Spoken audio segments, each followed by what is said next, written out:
For this lecture, I want to talk a little bit more about the politics of identity, particularly with respect to conflict, since, as we'll see, the biggest source of conflict in the world today is differences between groups who identify with particularly an ethnic group.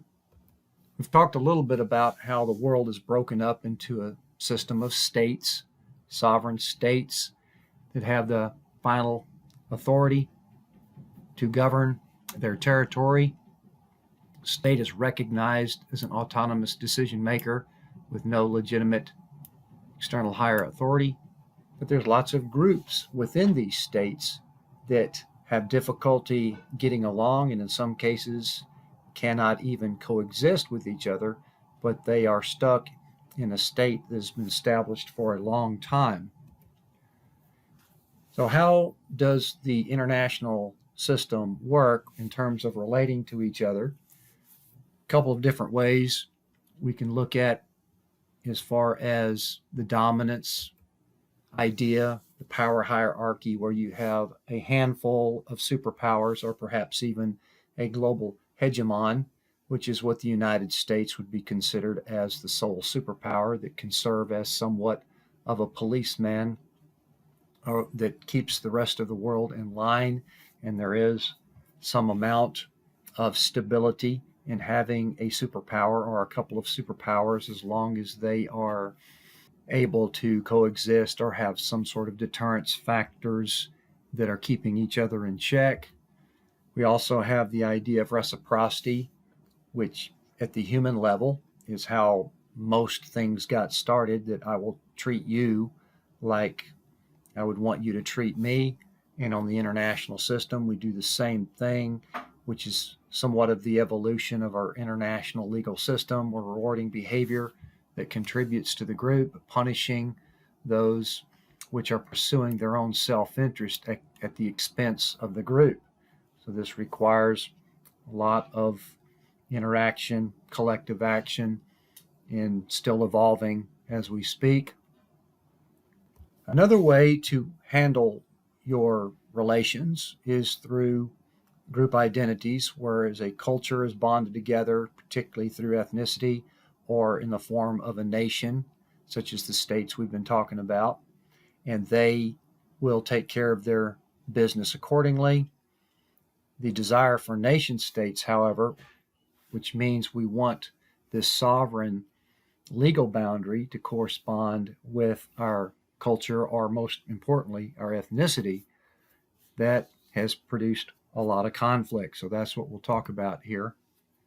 The main causes of war in today's world, through ideas of nationalism and ethnicity, which we put those together, we could call that ethno-nationalism, and that's what we want to focus on today. There's also factors of religion and factors of ideology. We'll talk more about religion later on. We've already touched on that a little bit.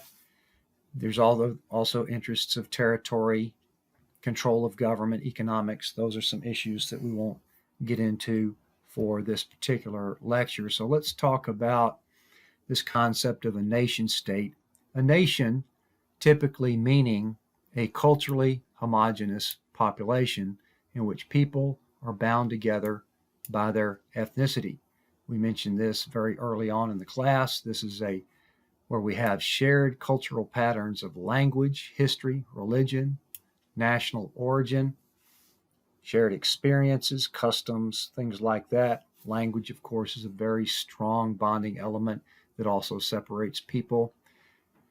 In the post-colonial world, particularly since the end of World War I and then after the end of World War II, there's been more frequent mismatches between the perceived nation and what the borders were given. So we've got lots of ethnic groups that are split up or conglomerated within these state borders where they did not get the opportunity to create their own nation based on their culture, such as how the Western Europeans did way back in the post-feudal era, where they got together and formed the original states in our system.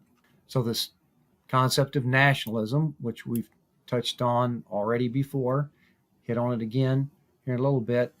Nationalism feeds this desire for the culture to match the borders and therefore create their nation state. Unfortunately, there does not exist, never has existed a nation state in the perfect sense because of all the various differences between humans. Looking at the current potential crises, according to the Council of Foreign Relations, or the current conflicts, some of these are considered somewhat of hot spots. Some of these are active conflicts, as we talk about right at this moment, such as in Syria, in Ukraine, in Yemen, places like that, even in Africa, Congo. And the majority of these are conflicts between groups of people within their state that are unable to figure out how to coexist or to share power or to have some form of representation. Now, at the base of this is a human universal of ethnocentrism, which is not necessarily a bad thing because all humans have some form of ethnocentrism, where that, as we've defined before, to where people, based on the culture that they are socialized into, feel like that their culture is superior to other cultures or is better, got it figured out better, or knows the better way of doing things. Ethnocentrism, if it is unchecked, we could have some other isms that it could lead to, such as exceptionalism, which is what the United States has been accused of many a time because we've been so economically successful and militarily powerful over the last century, and fairly proud of that, and have used that power to try to shape the rest of the world. And that has been resented by many other cultures around the world. Could potentially lead to isolationism, where that's a retreating back inward, kind of shunning international contact or interaction. Exclusionism, where we are keeping people out of our region, in group versus out group. So these are some things, us versus them. These are some things that could potentially morph out of ethnocentrism. Looking at causes of war, particularly from nationalism, that has the potential for more associated isms with it.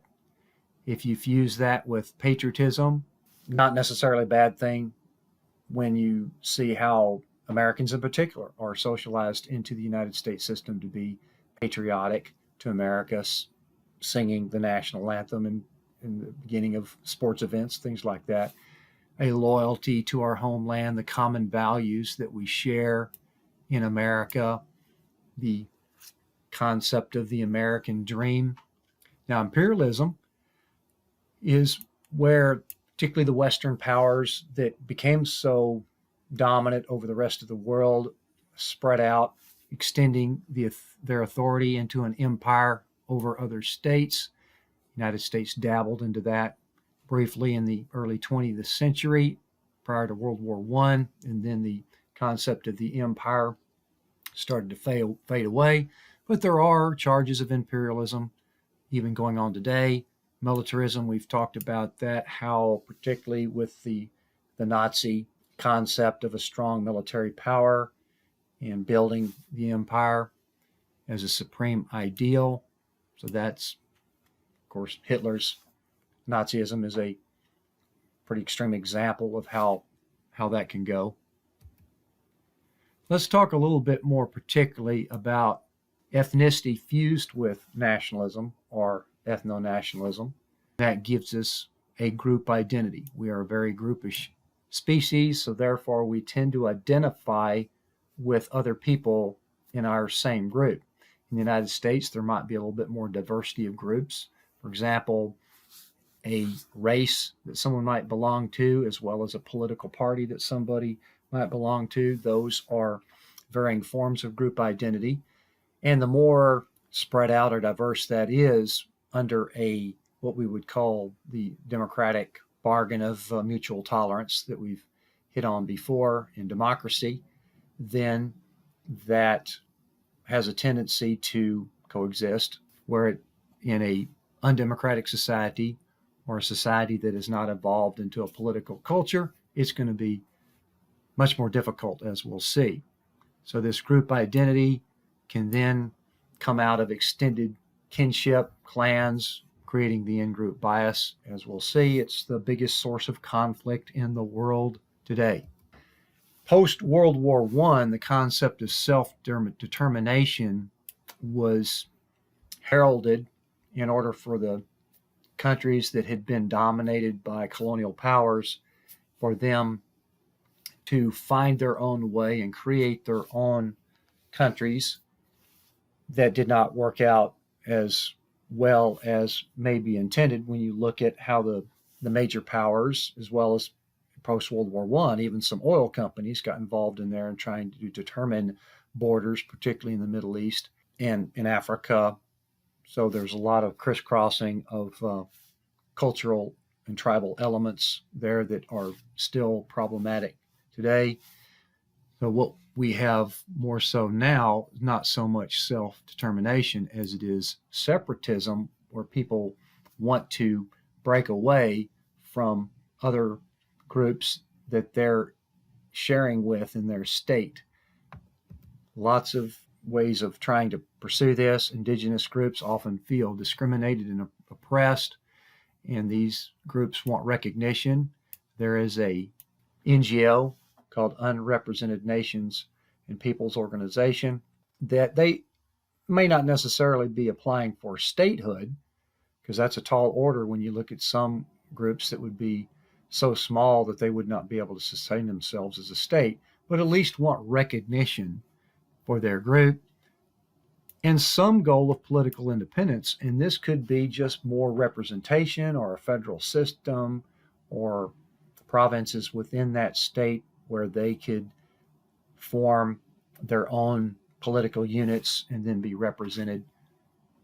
The idea of breaking people into different groups when there is differences between the groups, and in some cases hostile differences, dehumanization is the next step to disaster. When a group can then justify that the other group is less than human, equate them to animals, then that facilitates their extermination and could lead to genocide and ethnic cleansing, which we've seen many horrible examples of that just in the last century. Self-determination has its roots all the way back in the American Revolution. We talked a little bit about post-World War I with Woodrow Wilson's idealism that advocated this self-determination. However, since it is, in today's world, more of an idea of separatism, it is fairly problematic pursuing this, particularly when we have a tendency to tribalism. Even the United States has been accused of getting into that, particularly with our polarized two-party system, almost tribal mentality, when the two parties, not only can they not get along, they are virtually antagonistic to each other.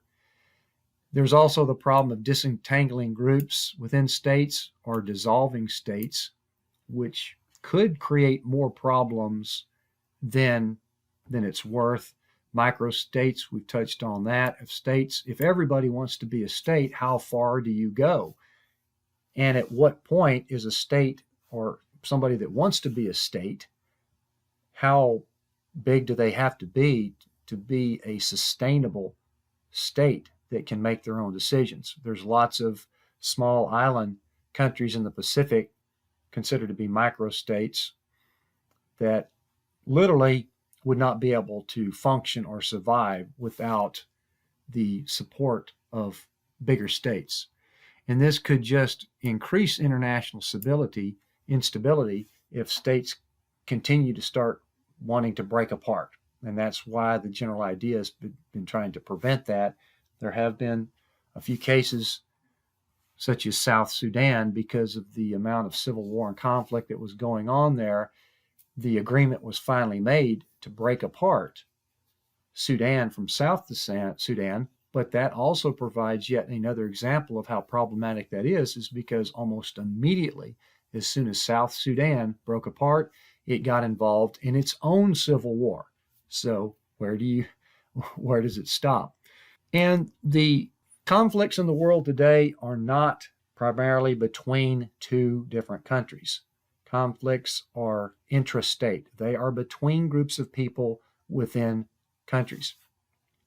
Now, one of the alternatives, or perhaps the biggest and best alternative to breaking apart into more and more states, would to be develop a political culture that we've talked about before into a more inclusive democracy where people are socialized. And this takes generations. It just can't happen overnight. In some of these countries, it hasn't even started. So that's another big uphill challenge, is that it has to actually get started somehow with political stability and then start evolving into a more inclusive democracy where people will be able to coexist or share power or to have an acceptable form of representation of all groups. Let's look at some examples here. The idea of one nation tied to one state. And there's only about 10% of states in the world that have about 90% of their people, which means relatively a unified culture, you could say. And the United States is considered one of this, which is an interesting paradox because the United States is quite multicultural and has quite an amount of diversity. However, the people that come to live in America consider themselves more of an American culture. They come here to partake in the democratic political culture that the United States has evolved into. So there's a higher national pride in the U.S. There's the lowest gap in pride between groups. Obviously, we've got our problems. There's racial divisions, but ethnic diversity has evolved together over time into more of an American culture. So that's why the United States is quite unique in this regard. Canada and Great Britain, also relatively diverse, but successful in spite of that. Here are the states in the world and their diversity.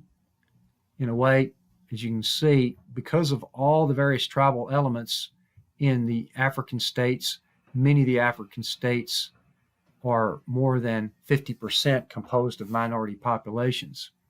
The United States is in this, and this needs updating because the United States has already surpassed the 30% threshold, where over 30% of Americans are considered either Black, Hispanic, or Asian, or other groups.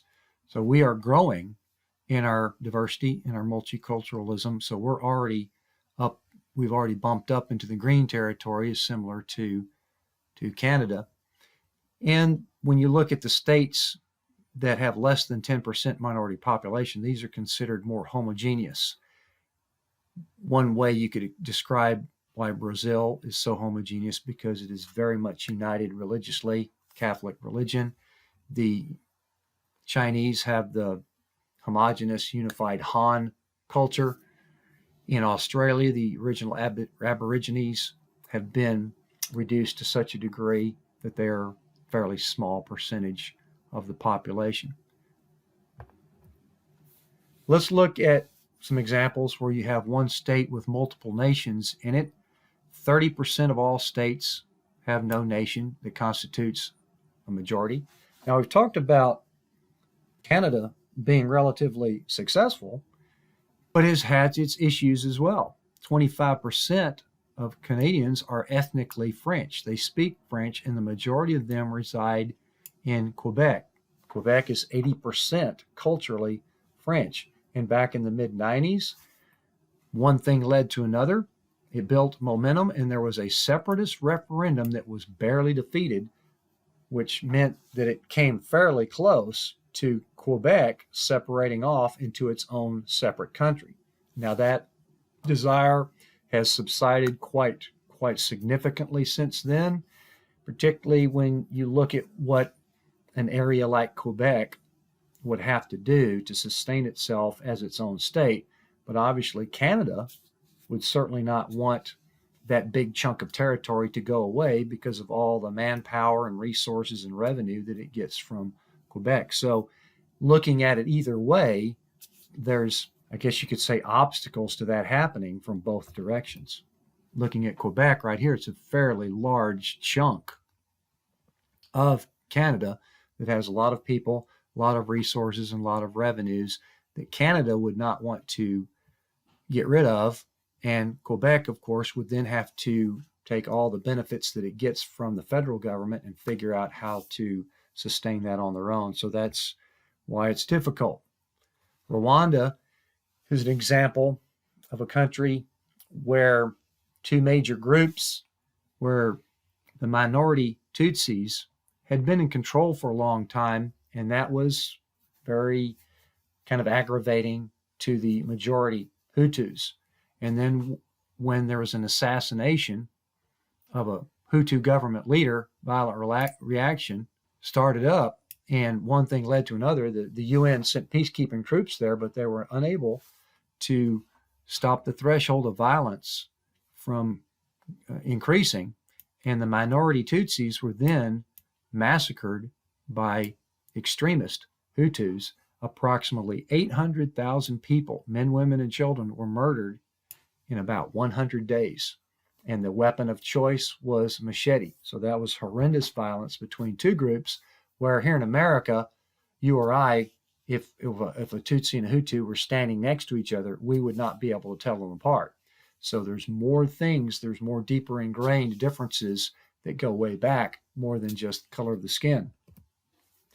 And Rwanda is such a small area, you can barely see it on the map right here, but site of horrendous violence because of this ethnic division and the conflict that flared up between them.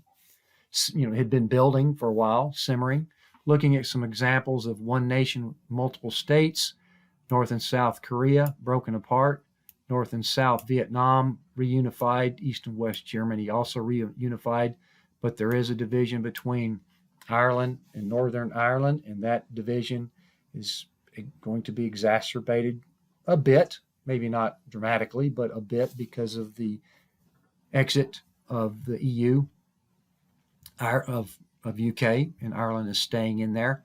But what we saw is a Catholic majority in Ireland versus a Protestant minority that was residing in Northern Ireland. So that's where the divisions laid in the first place. In the Middle East, Azerbaijanis, 2/3 of them actually live in Iran. So culturally, these people would probably prefer to have a state that bonds them with the Azerbaijanis that are in that state of Azerbaijan. Here's looking at the map of Ireland in Northern Ireland over here. And the border is going to have to be a little bit more intensified because of the exit of Britain from the EU. Here is Azerbaijan right here. And ethnically, we see that a big chunk of this area right here also has Azerbaijanis that are living in Iran. So technically, if they wanted a state, it perhaps could expand territory. Iran, of course, would certainly not want to lose that territory.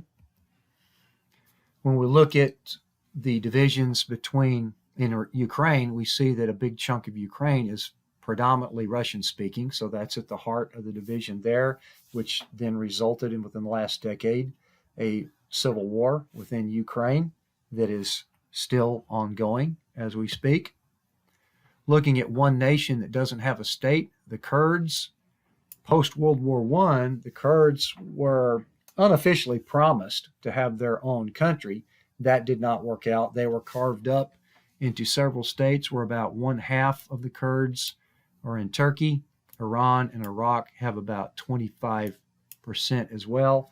And the divisions in Turkey have been problematic for the last several years, to where Turkey has turned more authoritarian, trying to perhaps deal with what they perceive as a Kurdish problem. We also saw that in Iraq, during the Iraq War, the Kurds, which occupied much of the north region, pretty much wanted to be left alone and have their own region, while the Sunnis and the Shias fought it out in the rest of the region. They would all three perhaps preferred their own country, but the goal was to keep Iraq intact, create a democratic structure where they could share power and political representation. Palestinians are located within the Jewish territory. The Jewish population grew dramatically by 1948.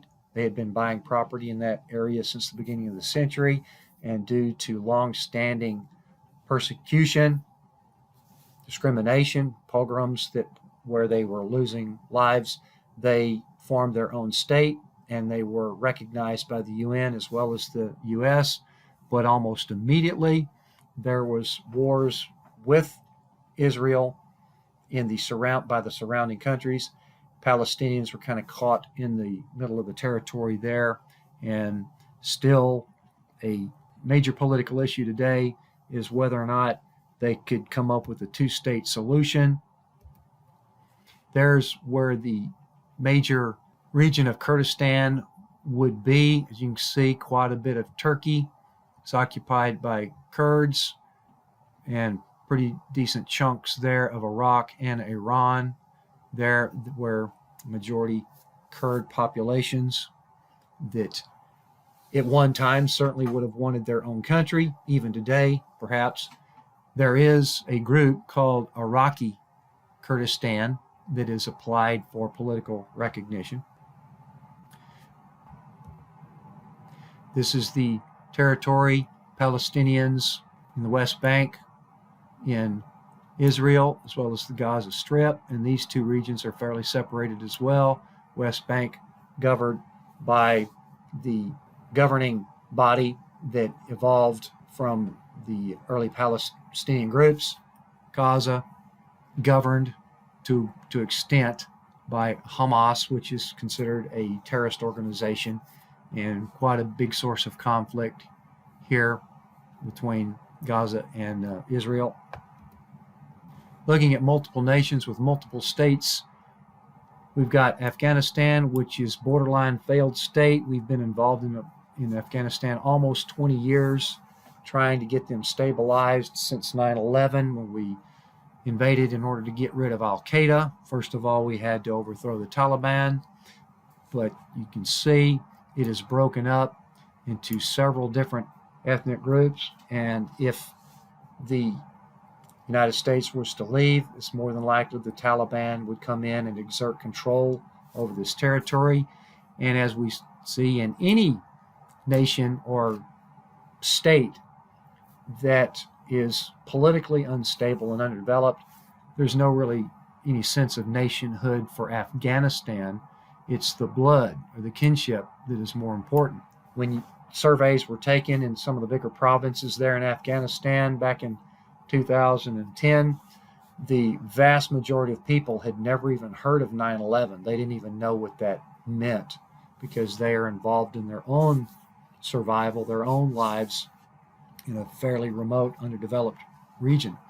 Chechnya, which is a small province in Russia, but it is Muslim oriented, have been several conflicts between them. Chechens, because of their ethnic minority, religious differences, were deported to Siberia during World War II, where 1/3 of that population that was sent there died.